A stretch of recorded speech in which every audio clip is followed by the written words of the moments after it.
কিরে তপু, অমন lack lack করে তাকিয়ে কি দেখছিস? হ্যাঁ হ্যাঁ দাদা, এই ফুচকা খেতে তো ইচ্ছে হচ্ছে, কিন্তু কি করি কিছুই তো বুঝতে পারছি না।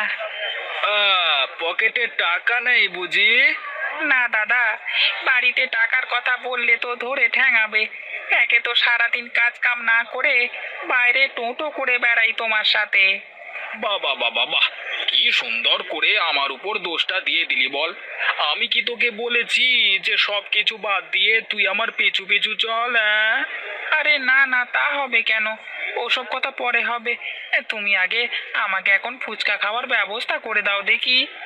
বেশ বেশ, তুই কিচ্ছু চিন্তা করিস নে, চল আমার সাথে, দেখি কি করা যায়।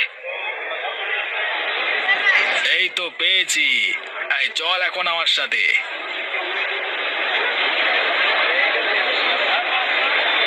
ও সুনীল দা, আরে আমাদের দুজনের দুটো ফুচকা দাও তো। দাঁড়া একটু, এক্ষুনি দিচ্ছি।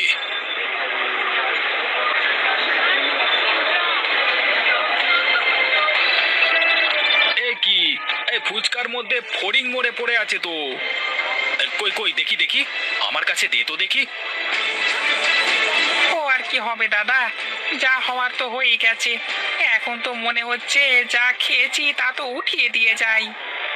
না না, এটা কিন্তু ঠিক না দাদা, ব্যবসা করছো একটু ভালো করে দেখে শুনে করবে না?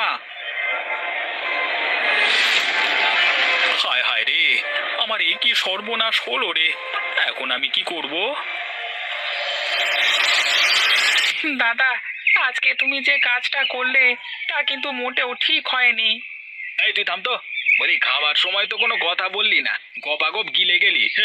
তখন তোর এই নীতি কথা কোথায় ছিল বল দেখি? সব তো ঠিক ছিল, কিন্তু তাই বলে কারোর পেটে লাথি মারাটা কি ঠিক হলো তুমি বলো? এই দেখ, অত ভেবে চিন্তে কিছু করা যায় না। আমার যা ভালো লেগেছে আমি তাই করেছি। তোর যদি ভালো না লাগে তাহলে আমার সাথে আর থাকবার দরকার নেই, চাপা ওঠ এখান থেকে। আরে না না, কি যে বলো না তুমি গণেশদা, কিন্তু বেলা তো দুপুর হয়ে গেছে। এদিকে পেটের মধ্যে তো ছুঁচো কামড়া কামড়ি লাগিয়ে দিয়েছে। আমারও তো খিদে লেগেছে রে, কিন্তু কি যে করি। এই তো পেয়ে গেছি, একটু ওপরে তাকিয়ে দেখ তো তপু। আরে সাবাস, এই জন্যই তো বলি খিদে এত তাড়াতাড়ি লাগলো কেন। এবার আমগুলো পেরে ফেলো দেখি। বেশ বেশ, চল চল, দুজনে মিলে আমগুলো বারবার চেষ্টা করি।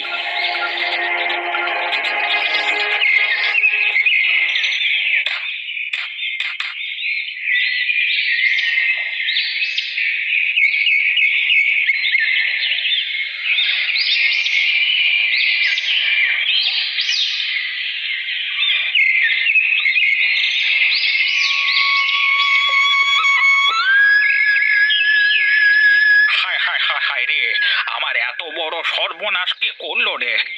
এখন আমার কি হবে রে?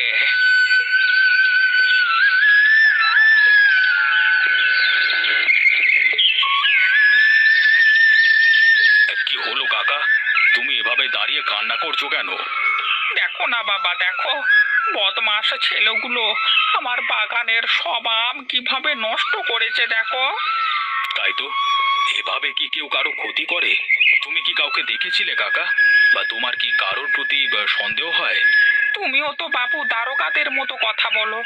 বলি আমি যদি জানতাম তাহলে কি আর এখানে বসে কাঁদতাম? আমার মনে হয় এই কাজ গণেশ ছাড়া আর কে করবে। তুমি চিন্তা করো না কাকা, আমি দেখছি কি করা যায়। একবার যদি হারামজাদাগুলো আমার হাতে লেগে যায় না, তারপর আমি বোঝাবো মজা যে কয় পাকে গাড়ি বর্ধমানে যায়। বেশ বেশ, এখন চলো, এখানে দাঁড়িয়ে থাকলে রাগ বাড়তেই থাকবে তোমার। তার চেয়ে চলো, বাড়িতে চলো।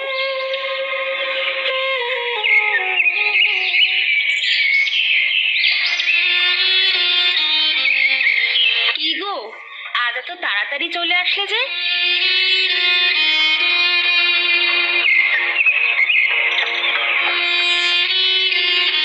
এই নাও, ঠান্ডা পানিটুকু খেয়ে নাও। চোখ মুখ গরমে কেমন লাল হয়ে আছে। ও গো, তোমার কি হয়েছে গো? এমন মন ভার করে বসে আছো কেন? আবার আজ এত সকাল সকাল চলে আসলে? কি করব গিন্নি বলো, আমার যে এতদিনের ব্যবসা আজকে শেষ হয়ে গেল। কি হয়েছে সেটা বলো তো দেখি আগে আমাকে। তা না হয় বুঝলাম, কিন্তু আমি কি করব? ওগো, তুমি কোনো চিন্তা করো না, যারা তোমার সাথে এমনটা করেছে তারা দেখো ঠিক শাস্তি পাবে। তা না হয় বুঝলাম, কিন্তু এখন আমি কি করব বলো গিন্নি? বাজারে কেউ তো আর এখন আমার ফুচকা খেতে চাইছে না। সবাই বলা বলি করছে আমি নাকি ফুচকার মধ্যে ফড়িং মিশিয়ে মানুষকে খাওয়াই। আমি বলি কি, তুমি কদিনের জন্য ফুচকা বিক্রি করা বন্ধ করে দাও।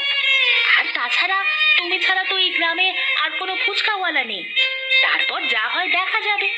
কিন্তু একদিন কাজ বাদে কি আমি শুধু বসে থাকবো ঘরে?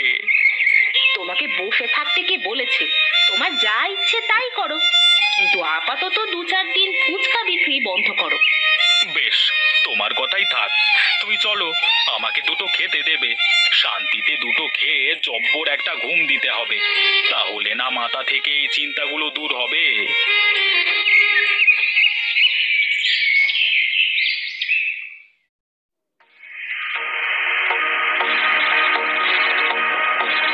এই যে এসে গেছে আমার দুই সোনার টুকরো। হ্যাঁ, না না দাদা, সোনার টুকরো নয়, বলো একটা হীরের টুকরো। হ্যাঁ হ্যাঁ, আমি তো জানি যে তোরা দুজনে হলি আমার মানিক রতন, কিন্তু তোদের জ্বালায় তো আমি অতিষ্ঠ হয়ে উঠেছি দিন দিন। হ্যাঁ, কেন দাদা, আমরা আবার কি করলাম? দাদা, আমার কিন্তু কোনো দোষ নেই। এই যে দেখলি তো, সব দোষ এখন তোর। গায়ে যত অপকর্ম, সবকিছু তো তোর হাতে সম্ভব, তাই না? আচ্ছা দাদা, তুমি বলো, পকেটে টাকা না থাকলে কিছুই খেতে পারবো না, এটা কি ঠিক? না না না না, মোটেও ঠিক না।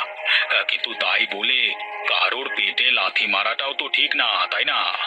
ওটা আমি ইচ্ছে করে করেছি নাকি? তপু বলল ফুচকা খাবে, তাই আমি কি করে খাওয়া যায় তাই ভাবছিলাম। তাই বলে তুই ফুচকার সাথে ফড়িং মেরে দিবি? দাদা, আমি কিন্তু গণেশদাকে বলেছিলাম এ কথা। তুই চুপ কর শয়তান, চোরের মায়ের বড় গলা। তোরা দুজনই যে এত উনপা জুড়ে তা আমার জানা ছিল না। বিশ্বাস করো দাদা, আমরা আর এরকম কাজ কখনো করব না, এবারের মতো মাফ করে দাও। হ্যাঁ তাই তো, বলি রামু কাকার গাছ থেকে অত আমকে পেরেছে শুনি? আমি বলবো দাদা। না থাক, আমি জানি এ কাজকে করেছে। শোন, তোদের বলি, আমি যেন তোদের নামে আর কোনো কথা কখনো না শুনি। এখন থেকে তোরা ভালো মতো থাকবি, মানুষের পাশে দাঁড়াবি, তাদের সাহায্য করবি। মনে রাখিস, আমি যদি এ গায়ের মোড়ল হতে পারি, তাহলে কিন্তু সবচেয়ে বেশি লাভ তোদেরই হবে। শুনলি তো তপু, দাদা কি বলে গেল? আমাদের এখন মানুষের পাশে দাঁড়াতে হবে। হ্যাঁ দাদা, এখন থেকে আমাদের আর এসব করে বেড়ালে চলবে না।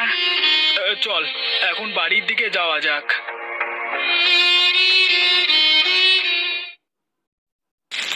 তোমাকে কত করে বললাম যে ফুচকাগুলো ভেজো না, শুনলে না তো আমার কথা। কেউ এখন আর আমার থেকে ফুচকা খায় না। তুমি কাল থেকে বাজারে না, গায়ের স্কুলের সামনে দাঁড়িয়ে ফুচকা বিক্রি করবে। স্কুলের সামনে বিক্রি করলে কি সবাই আমার ফুচকা খাবে? খাবে মানে কি গো, স্কুলের ছেলে পেলে খুব খাবে। কিন্তু গিন্নি, আমার তো ভয় হয়, যদি আবার কোনো সমস্যা হয়ে যায়। কিচ্ছু হবে না, তুমি বেশি চিন্তা করো না তো।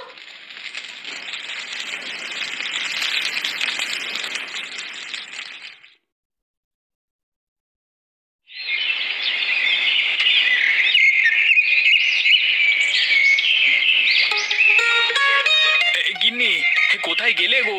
একটু এদিকে এসো।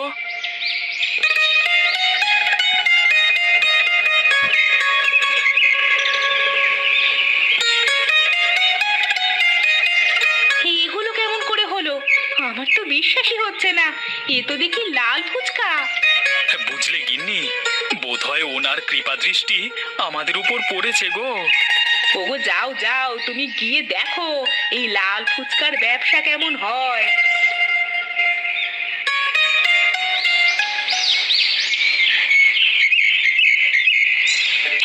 বুদ্ধিটা কেমন দিলাম দাদা বলো? ফুচকার রংটা বদলানোর সাথে সাথে কেমন হিড়িক পড়ে গেল, দেখেছো তো? তুই ছোট হলেও তো তোর মাথায় অনেক বুদ্ধি রে। চল চল, এখন সুনীলদাকে গিয়ে সব কথা খুলে বলে আসি। এ কি, তোরা আবার এসেছিস? এবার কি আমার দোকানটাই তোরা শেষ করে দিতে চাস? না না দাদা, এখন আমরা আর আগের মতো নেই। আমরা তোমার ভালোর জন্যই এসেছি। দাদা, যা হয়ে গেছে তা মনে রেখো না। এখন তো তোমার ব্যবসা আগের থেকে ভালো চলবে। লাল ফুচকার ব্যবসা যে শুরু করে দিয়েছো। কিন্তু দাদা, আমরা ছাড়া কিন্তু তোমার এই লাল ফুচকা বানানো সম্ভব না। কেন কেন? তার মানে এগুলো তোদেরই কারসাজি? হ্যাঁ দাদা, কালকে রাতে আমি আর তপু আমরা দুজনে এটা করেছি। এই নাও দাদা, এটা অরিজিনাল জাফরান। এই জাফরান দিয়ে তুমি ফুচকা ভাজলে তোমার সব ফুচকা লাল রঙের হবে। আর হ্যাঁ শোনো, এতে কোনো সমস্যাও হবে না কারো। আমাদের তুমি ক্ষমা করে দিও দাদা, আমরা না বুঝে তোমার ব্যবসাটা নষ্ট করে দিয়েছিলাম। আরে না রে পাগল, তোরা যে তোদের ভুল বুঝতে পেরেছিস সেটাই অনেক। এখন তাহলে আমরা যাই দাদা, আমাদের আবার রামু কাকার সাথে দেখা করতে হবে। সে কি দুজনে ফুচকা খেয়ে যা? না দাদা, আগে কাজটা সেরে আসি, তারপর দেখা যাবে।